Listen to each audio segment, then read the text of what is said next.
मैं शून्य हूँ। अरबी भाषा में मुझे सिफर कहा जाता है और अंग्रेजी में जीरो कहा जाता है।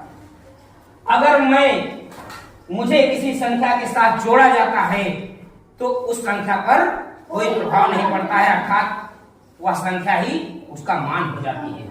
अगर किसी संख्या के साथ मुझे घटाया जाता है तो उस संख्या पर कोई प्रभाव नहीं पड़ता है। अगर किसी संख्या के मुझे दाहिने बैठा दिया जाता है तो उसके मान में मैं 10 गुना में वृद्धि कर देता हूँ, उसका मान 10 गुना बढ़ा देता हूँ। अगर किसी संख्या के साथ मुझे बाएं बैठा दिया जाता है तो उस संख्या पर कोई प्रभाव नहीं पड़ता है।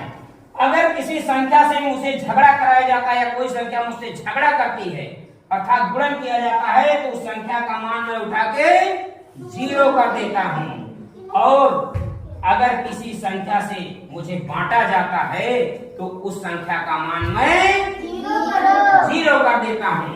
अर्थात हमारे